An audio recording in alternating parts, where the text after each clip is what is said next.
शिव महापुराण की कथा कहती है, भगवान शंकर का अनुमोदन कहता है कि आपकी जो भक्ति है, भगवान धन से, संपदा से या सत्ता से या वैभव से या दौलत से भगवान कभी नहीं रीझता।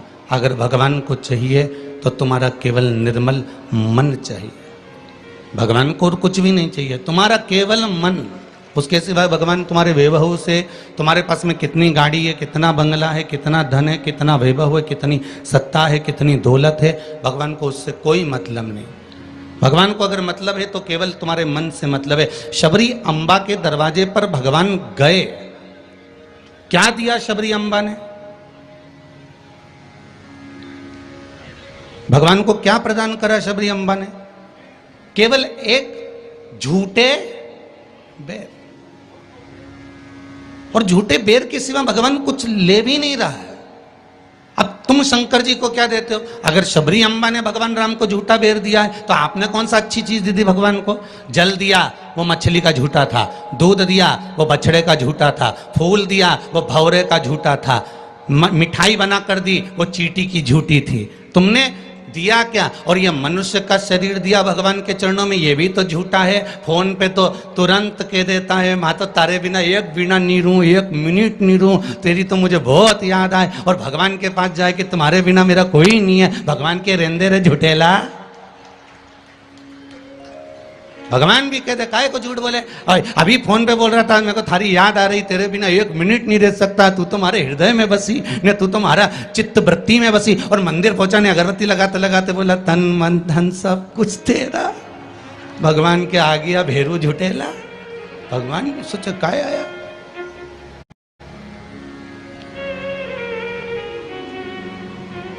अगर शबरी अम्बा ने झूठा बेर दिया है तो हमने कौन सी अच्छी चीज भगवान को दे दी है? हमने क्या भगवान को अच्छा दे दिया है? हम भी तो झूठा ही दे रहे हैं। पुष्प दिया, वो भी झूठा था। जल दिया, वो मछली का झूठा था। दूध दिया, वो गाय के बछड़े का झूठा था। मिठाई दी, वो चींटी की झूठी थी। हम जो परमात्मा को दिए वो सब कुछ झूठा था। यहां तक हम भगवान का जो स्मरण भी कर रहे हैं, कई लोग भगवान के मंदिर में बैठकर घंटों तक माला पकड़कर भी अगर भगवान के मंदिर में बैठकर भजन कीर्तन स्मरण कर रहे हैं तो वो ये सोचे कि नहीं ये सत्य है, तो उसने उसमें भी छल कर दिया। थोड़ी देर तक तो मन लगता है, उसके बाद ये चित्त, ये वृत्ति, ये मन कहीं ना कहीं डोल जाता है। इस मन को लोग कजन कहां लेकर चले जाते हैं। बड़ा बड़ा कठिन है महाराज, ये बड़ा कठिन। ये मन बड़ा चंचल है, कैसे तेरा भजन करूं, जितना इसे समझाऊं उतना ही मचलता है।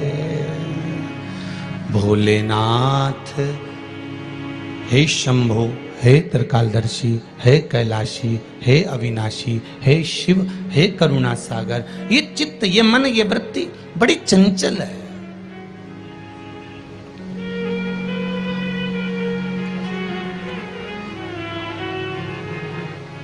अगर ये मन, ये चित्त, ये वृत्ति थोड़ी भी परमात्मा में लग गई तो जीवन की सार्थकता हो गई।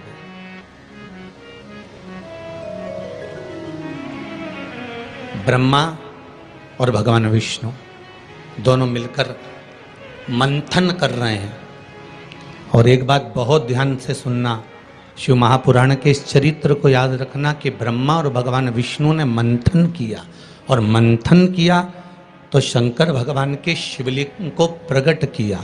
आपसे भी निवेदन है, जब दोनों पति पत्नी, भाई भाई, घर के बुजुर्ग, माता पिता, घर के बच्चे जब एक साथ कहीं बैठे हुए हों तो शिव महापुराण की कथा कहती है आप भी शिव महापुराण का थोड़ा सा मंथन करो। उस मंथन से जो प्रकट होगा वो तुम्हारे घर का आनंद करा देगा। शिव पुराण का मंथन।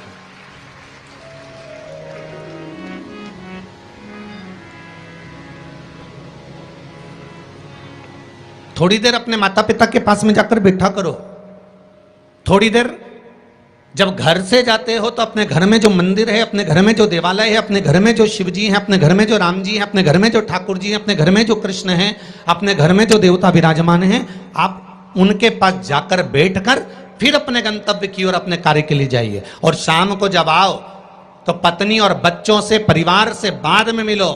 सबसे पहले अगर दुकान की चाबी भी लेकर आए हो, थोड़ा सा धन भी लेकर आए हो, थोड़ा सा सामान भी लेकर आए हो, थोड़ा सा व्यापार का कुछ चीज भी आप लेकर आए हो, तो सबसे पहले जाकर भगवान के मंदिर में जो आपके घर में है उसके पास में बैठकर उसको बताया करो, आज मैंने व्यापार करा उसमें यह लाभ हुआ, आज मैंने व्यापार करा उसमें यह हानि हुई, और आपकी कृपा से आज मैंने दुकान, व्यापार, व्यवसाय आज का पूरा करा। हे देवाधिदेव महादेव, हे मेरे ठाकुर, हे मेरे कृष्ण, हे मेरे राम, आज भगवान की कृपा, आपकी कृपा बहुत बनी रही और मेरा सब कार्य सफल हुआ। बाबा को प्रणाम करो, नमन करो और फिर अपने माता पिता, परिवार, कुटुंब, कबीला जिससे मिलना है मिलो, फिर मिलो।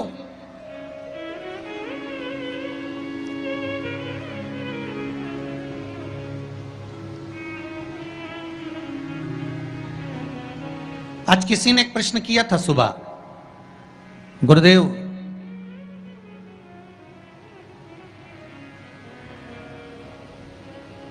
अगर भगवान के मंदिर जाना है हमको और शरीर में अगर कष्ट है, शरीर में अगर रोग है, शरीर में अगर बीमारी है, शरीर में अगर दुख है, शरीर में अगर कष्ट है, तो क्या नहाना जरूरी है?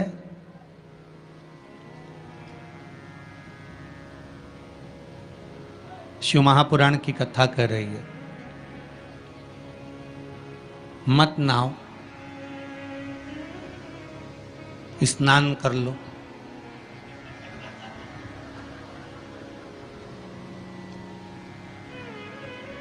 मत नहाओ, स्नान कर लो। नहाने में और स्नान में जमीन और आसमान का अंतर है। बाथरूम में गए, साबुन लगाया, शैम्पू लगाया और ये सब लगाने के बाद में तुमने जो तुम्हारे ऊपर पानी उंडेला, इसको नहाना कहते हैं। ठीक है? जो तुमने साबुन लगाया, शैम्पू लगाया, पानी डाला, उसको नहाना कहते हैं। और मंदिर में गए अर्थात आप बाथरूम में ना जाकर भी सवेरे से उठे और उसकी भक्ति में लीन होकर दिल से उसको याद कर कर और मान लो मुंह धोकर भी भगवान के दरवाजे तक पहुंच गए तो उसको स्नान कहा जाता है। कर लिया ना बहुत।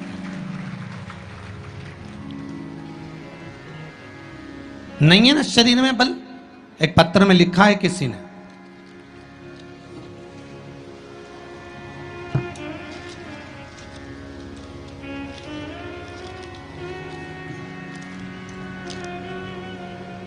मैं बदनावर धार के पास बालोदा में रहती हूँ। मेरा नाम शांतिबाई कुमावत है। कहीं बैठी हो तो खड़ी हो जाएं। आप ही हैं? दोनों हाथ हिला दो एक बार। मेरा नाम शांतिबाई कुमावत है। गुरुदेव, आज मैं अपने पैरों पर खड़ी हूं और घूम रही हूं, ये शिव की ही कृपा है, शंकर की कृपा है। मैं कैंसर से पीड़ित हूं। बहुत सारे अस्पतालों में मेरा इलाज हुआ है। ऐसा कोई हॉस्पिटल गुजरात का, राजस्थान का और महाराष्ट्र का नहीं जहां पर मेरा इलाज नहीं हुआ। रह रह कर कैंसर उपज रहा था, परेशान हो गई थी गुरुदेव। तब बाबा की कृपा से डॉक्टर ने कह दिया अब तुम्हारे शरीर में और ऑपरेशन का दम नहीं बचा, इसलिए अब तुम भगवान के ही सहारे जियो। और डॉक्टर ने अगले ऑपरेशन करने से मना कर दिया। मैं घर आ गई, शिव महापुराण की कथा सुनी और गुरुदेव अब मैंने भी विचार कर लिया कि ये शरीर मैंने शंकर को दे दिया।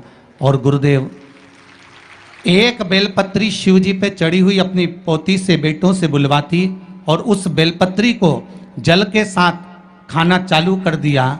2 कदम भी नहीं चल पाती थी क्योंकि कैंसर के ऑपरेशन इतने हुए थे। गुरुदेव, आज मैं इस पंडाल में बैठकर कथा सुन रही हूं, ये शिव की ही कृपा है,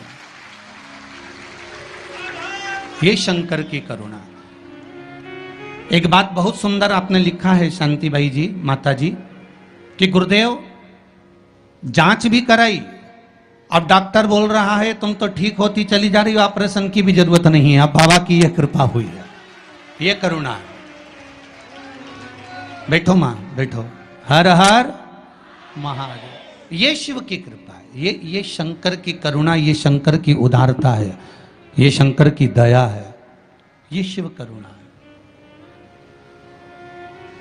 अकाल मृत्यु वो मरे जो काम करे चंडाल का काल, उसका क्या बिगाड़े जो भक्त हो महाकाल का। शंकर की आराधना करने वाला, शिव का स्मरण करने वाला, शिव भक्ति में डूबने वाला, शंकर का अनुमोदन करने वाला कभी भी भटकता नहीं है। शिव उसको मार्ग तक पहुंचा ही देता है, पहुंचाएगा।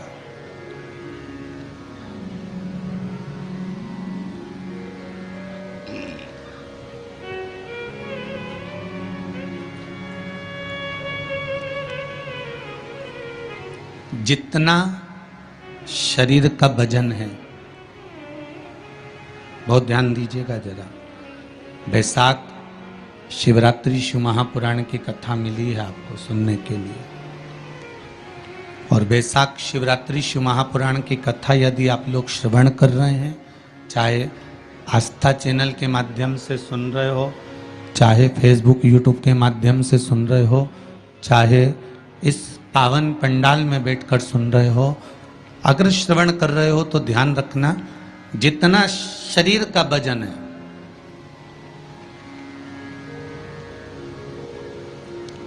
सत्तर kilo, 25 kilo, 20 kilo, 15 kilo, 50 kilo,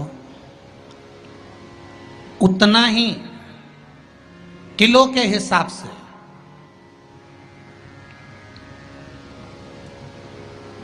10 kilo है तो ये मन में भाव लगा लेना कि मुझे दिन भर में 10 बार भगवान को धन्यवाद देना है कि तूने ये शरीर दिया, चित्त वृत्ति दी, ये मन दिया, ये बुद्धि दी, ये पूरा जीवन मुझे दिया, ये आपकी कृपा से मिला है, आपको समर्पित है और आप ही को दे रहा हूँ।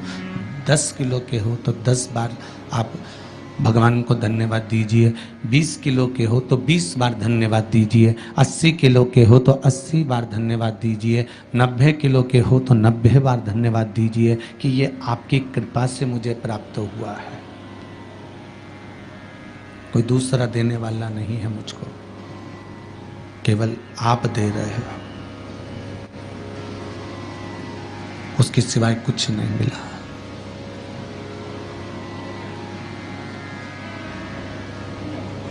बड़ी मुश्किल से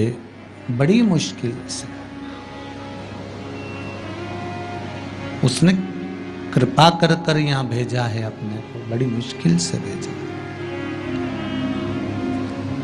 शंभो शरणे पड़ी मांगू घड़ी रे घड़ी, दुख काटो दया करी ने दर्शन। भगवान से प्रार्थना करते रहो, निवेदन करते रहो, उसके चरणों में जाकर धूप लगाते रहो, उसको नमन करते रहो, उससे विनती बार बार करते रहो कि तेरे बल पर जी रहा हूँ, तेरी कृपा से जी रहा हूँ, तेरी करुणा से जी रहा हूँ, उसके सिवाय कुछ भी नहीं है महाराज। भगवान विष्णु और भगवान ब्रह्मा ने मंथन किया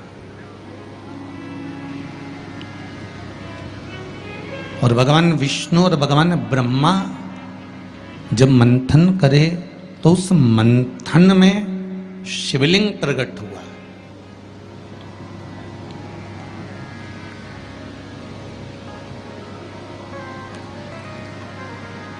मंथन में शंकर का प्रकट होना बहुत बड़ी बात है।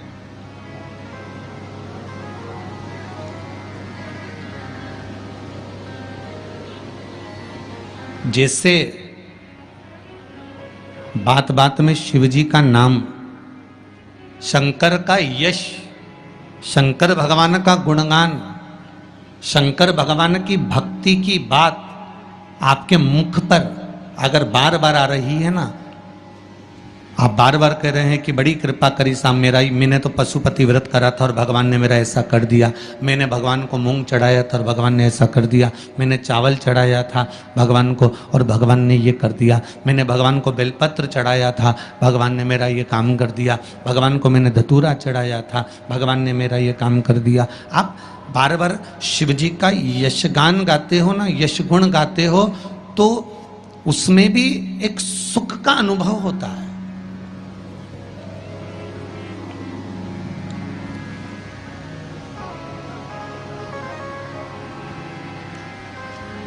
आपके यश गुण गाने में भी करके देखना। सास से निवेदन है, बहू की बड़ाई करके देखो, बहू का यश गुण गाकर देखो। कितनी भी बुरी बहू हो, कितना भी अपशब्द कहती हो, कितना भी ताना देती हो, कितनी भी गाली देती हो, कितना भी आड़ा टेढ़ा बोलती हो, भले तुम्हें संभालती हो ना संभालती हो, तुम्हारा सम्मान करती हो ना करती हो, तुम्हारा आदर करती हो ना करती हो, उसके बाद भी तुम 4 लोगों से अपनी बहू की बड़ाई कर कर देखना, खूब बड़ाई करना उसकी, खूब यश गुण गाना उसका। भले वो गाली दे, अपशब्द के ताना दे, कुछ भी बोले, पर तुम यश गुण गाओ उसका, खूब गाओ और खूब दिल से यश गुण गाओ उसका। 1 महीना इंतजार करना यश गुण गाते गाते। दूसरे महीने में जिस बहू का तुमने यश गुण गाया है, ये शिव महापुराण की कथा कहती है, वो भी सिर पर पल्लू लेकर तुम्हारे को धोख लगाने आएगी जरूर, ये पक्का है। आप अपने भीतर कुछ अच्छा तो लाओ।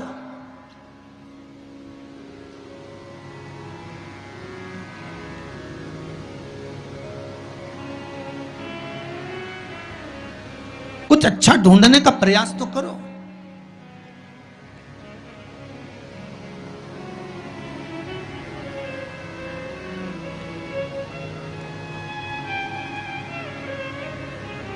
आज कोई कह रहा था गुरुजी, पूरे भारत में, पूरे जगह पर देखा जाए तो आज दुनिया के लोग ये भगवान के नाम से क्यों इतना चिढ़ने लगे।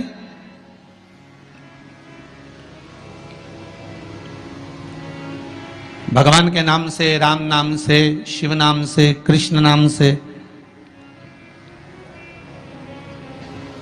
ये दूसरे लोग आखिर चिढ़ते क्यों? तो हमने कहा सीधी सीधी बात है कि रामचरितमानस में भी वर्णन आया कि जब जब रामचरितमानस में जब जब राम जी की सेना के लोग जय जय श्री राम चिल्लाते थे, तब तब जितने राक्षस थे वो सब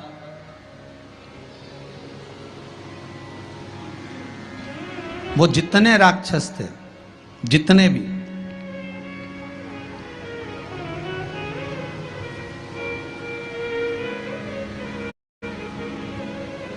राम सेना के दल के लोग जब जब श्री राम चिल्लाते थे, जितने भी राक्षस थे वो सब भिनक जाते थे, सब भिनकते थे, सब गुस्सा करते थे, सब क्रोध करते थे। जब उस समय पर भगवान के नाम से राक्षस भिनक जाते थे, तो आज के समय के राक्षस भी तो जय जय श्री राम करने पे भिनकेंगे कि नहीं भिनकेंगे?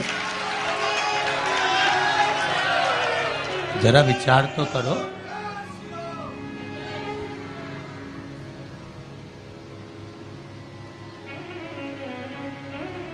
जब उस समय पर राम दल की सेना चलती थी और हनुमान जी ने धमक के, अंगद ने कूद कर रावण के सामने कह दिया था जय जय श्री राम, तो सारे राक्षस भिनक गए, सब को क्रोध आ गया, सबको गुस्सा। तो जब त्रेता में ये हाल था राक्षसों का राम नाम से, तो फिर तो ये तो कलयुग है।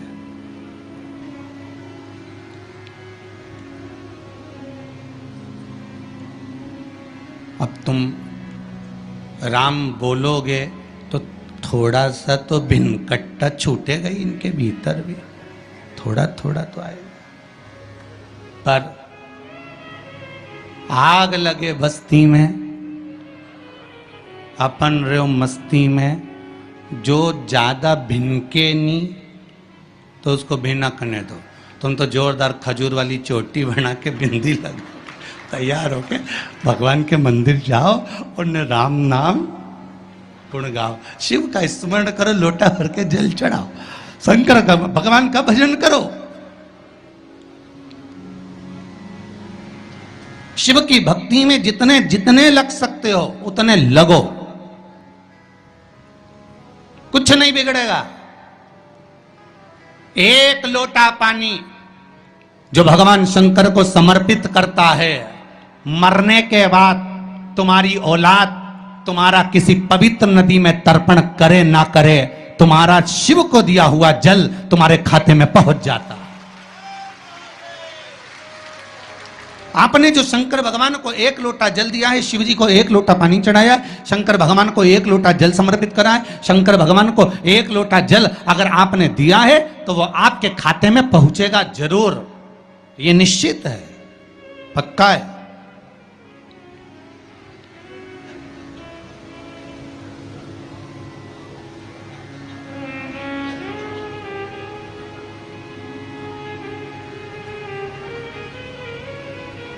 और शिव भक्ति के अनुसार, शंकर भगवान के अनुमोदन के अनुसार,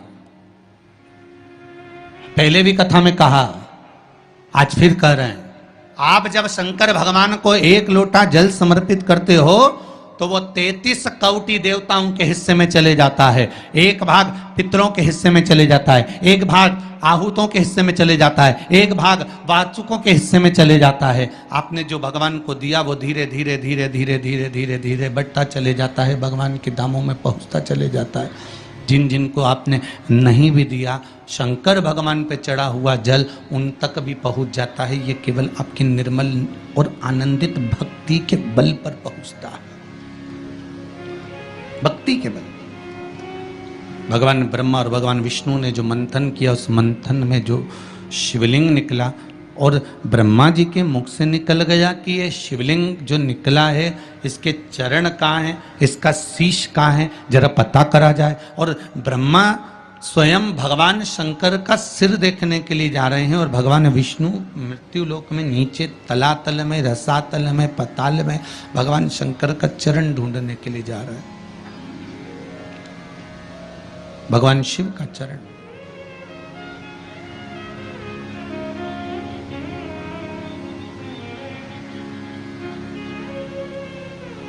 गए दोनों, वो ऊपर गए, ये नीचे गए देखने के लिए। कई लोग शिव महापुराण की कथा, स्मरण, भजन, कीर्तन सुनने के लिए नहीं जाते हैं। मंदिर में कई लोग भगवान शंकर पर जल चढ़ाने नहीं जाते हैं। कई लोग ये देखने के लिए जाते हैं कि कौन आया कौन नहीं आया, किसने सुना और किसने ना सुना, किसने धारण करा किसने ना करा।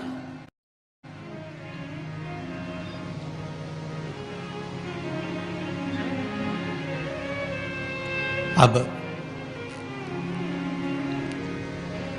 ब्रह्मदेव ऊपर गए, इतने ऊपर पहुंच गए, इतने ऊपर पहुंच गए, इतने ऊपर पहुंच गए कि उनके भीतर अभिमत्ता, अहंकार थोड़ा थोड़ा समाहित होने लगा और उन्होंने केतकी के पुष्प को तोड़ लिया और केतकी के पुष्प से कहा कि तुम नीचे चलो मेरे साथ में, भगवान विष्णु के सामने चलकर कह देना कि मुझे भगवान शंकर का शीश मिल गया। केतकी के फूल ने कहा कि यदि मैं झूठ बोलूंगा तो वो श्रेष्ठता कैसे रहेगी?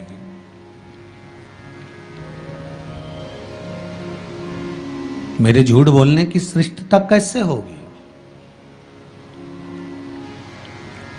कौन मानेगा मेरी बात को? सामने से गौ माता निकल कर जा रही थी, गाय से कह दिया तुम चलकर कह दो कि तुम चलकर कहो कि भगवान ब्रह्मदेव को भगवान शिव का शीश मिल गया। गाय कहती है मैं क्यों झूठ बोलूं? उसको भी थोड़ा सा लोभ दिया गया और केतकी के पुष्प को भी थोड़ा सा लोभ दिया गया। दोनों को थोड़ा थोड़ा लोभ प्रदान करा। और शिव पुराण कथा कहती है कि जब व्यक्ति के जीवन में थोड़ा सा लोभ उपज जाता है, थोड़ा सा लालच आ जाता है, तो फिर जीवन का किया हुआ सारा कर्म उसका बेकार हो जाता है। और वही हुआ है। केतकी के पुष्प के मन में ये लोभ जाग गया कि मैं ब्रह्मा जी के द्वारा सिंचित हो जाऊंगा, आनंदित हो जाऊंगा। और गाय के मन में ये लोभ जाग गया कि ब्रह्मा जी कह रहे हैं कि सबसे पहली रोटी आपको प्रदान कर दूंगा, तो ये लोभ ही तो जागा है। कोई भी चीज करो,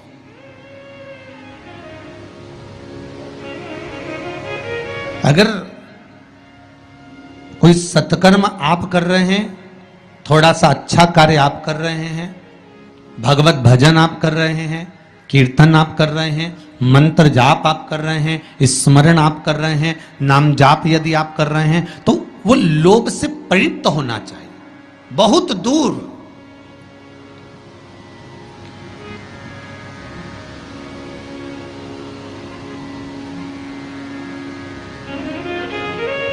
आपके भीतर वो उपजे ना।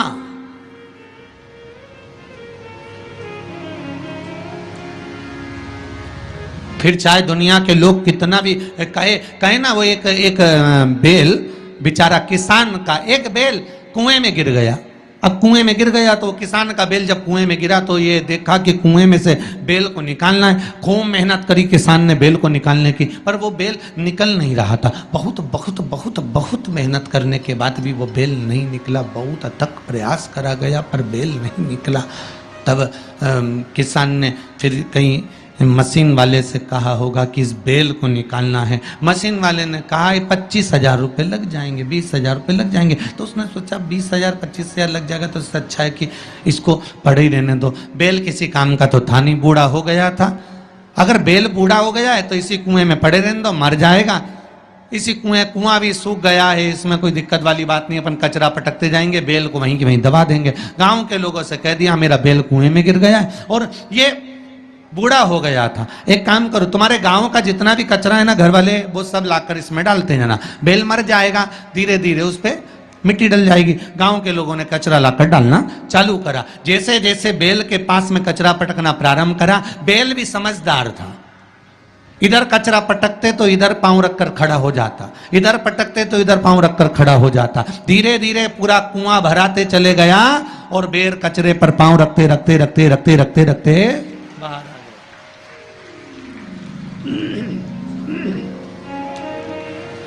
बेल कचरे पर पांव रखते रखते रखते रखते बाहर आ गया, ऊपर आ गया। और जब वो ऊपर आया, निकल कर बाहर भाग गया, निकल कर बाहर भागा। बेल से हमको एक सीख लेना चाहिए, हमको एक चीज सीख लेना चाहिए।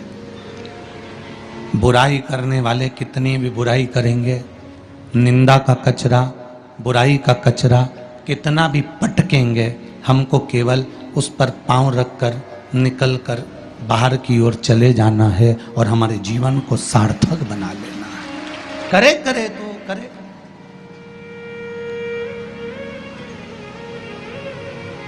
अब शब्द कहने वाला कहता रहे, ताने देने वाला देता रहे, गाली देने वाला देता रहे। अपनी शिव भक्ति, अपना स्मरण, शंकर का अनुमोदन होता रहे, बस इसका ध्यान रखना।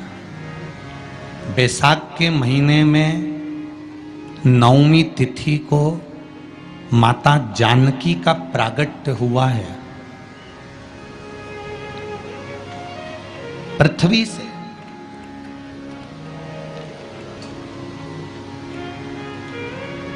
कभी एक विचार करिएगा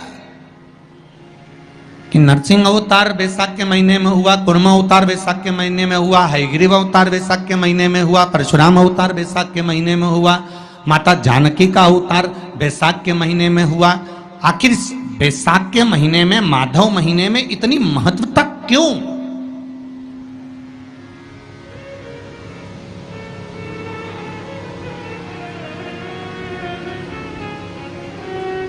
बैसाख के महीने में पड़ने वाली एकादशी, चतुर्थी, प्रदोष, अमावस्या, पूर्णिमा, शिवरात्रि, ये सभी इतनी महत्वपूर्ण क्यों हो जाती है?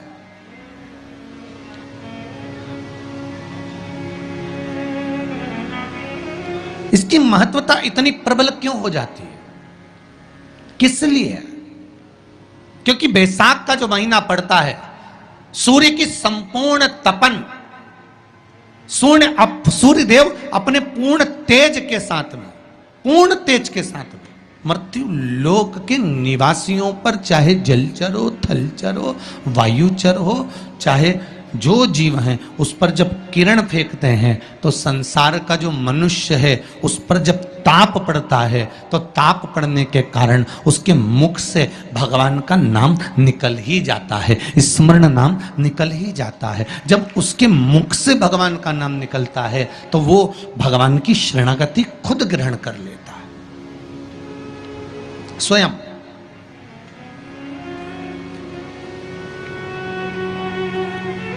शरणागति ग्रहण कर लेना। बैसाख की पोथी पढ़ते हो आप लोग? आप में से अगर कोई पढ़ता हो बैसाख महीने की पोथी, तो उसमें एक वर्णन आता है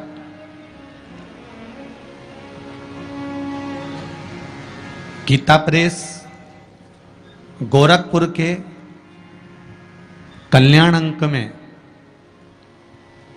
भी आप ये पावन बैसाख चरित्र श्रवण कर सकते हैं। उसमें बैसाख महीने की पोथी में 10वें दिवस की कथा में 10वें अध्याय में एक व्याध और शंख मुनि का चरित्र आता है।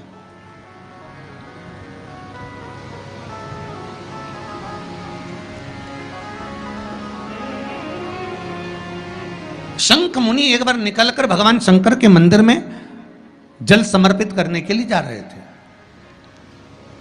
और शिव मंदिर की ओर जाते जाते जाते जाते जाते जाते बीच मार्ग में चलते चलते चलते चलते और वो शंख मुनि जब शिव के मंदिर में पहुंचे, शंकर भगवान के मंदिर में जाकर उन्हें दर्शन किया,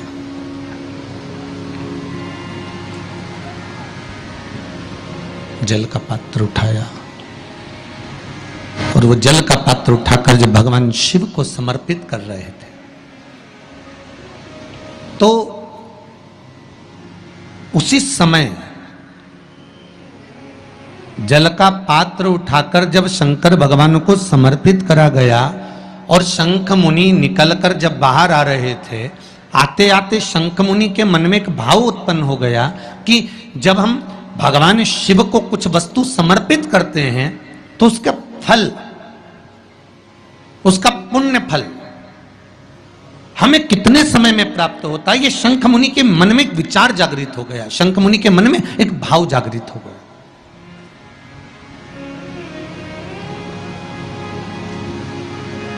कई माताएं पशुपति व्रत करती हैं,